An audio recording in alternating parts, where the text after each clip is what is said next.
നമസ്കാരം. UPSC coaching centre ബേസ്മെന്റിൽ വെള്ളം കയറി 3 വിദ്യാർത്ഥികൾ മരിച്ചു. ഡൽഹിയിലാണ് സംഭവം.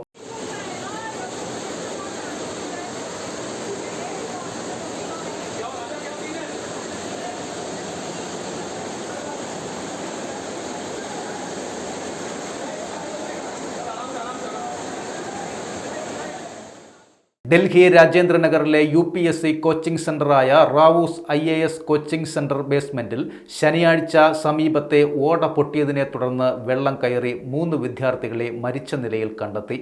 പോലീസും ഫയർഫോഴ്സും NDRFും ചേർന്ന് കെട്ടിടത്തിൽ നിന്ന് മൃതദേഹങ്ങൾ കണ്ടെടുത്തു. ഇവിടെ ഒരു ഡ്രെയിനേജ് പൊട്ടിയതിനെ തുടർന്നാണ് ഈ പ്രശ്നം സംഭവിച്ചിരിക്കുന്നത്. ശനിയാഴ്ച രാത്രിയിൽ പെയ്ത കനത്ത മഴയിലാണ് IAS കോച്ചിംഗ് സെന്ററിന്റെ ബേസ്മെന്റിൽ വെള്ളം കയറിയത്. വെള്ളം ഭൂമിയിലേക്ക് താഴാത്തതിനാൽ മറ്റു കെട്ടിടങ്ങളിലും വെള്ളം കയറുകയായിരുന്നു.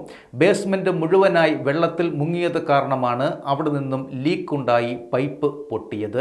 ആം ആദ്മി പാർട്ടിയുടെ രജീന്ദ്രനഗർ MLA ദുർഗേഷ് പഥക് സംഭവത്തെക്കുറിച്ച് അറിയിച്ചത് ഇങ്ങനെയാണ്. മരിച്ച 3 വിദ്യാർത്ഥികളിൽ മലയാളിയുമുണ്ട്.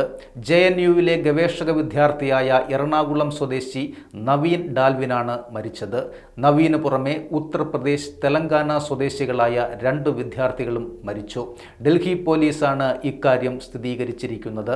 സംഭവത്തിൽ കനത്ത പ്രതിഷേധവുമായി വിദ്യാർത്ഥികൾ രംഗത്തെത്തിയിട്ടുണ്ട്.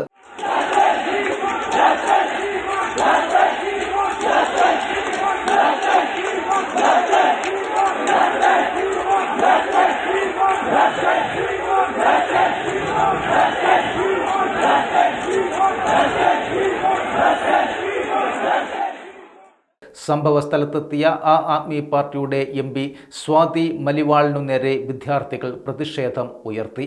മരിച്ചവരിൽ 2 പെൺകുട്ടികളും 1 ആൺകുട്ടിയുമാണുള്ളത്. ഇവിടെ ഇരുന്ന് പഠിക്കാനെത്തിയ വിദ്യാർത്ഥികളാണ് അപകടത്തിൽ പെട്ടത്. സംഭവത്തിൽ മന്ത്രി അന്വേഷണത്തിന് ഉത്തരവിട്ടു.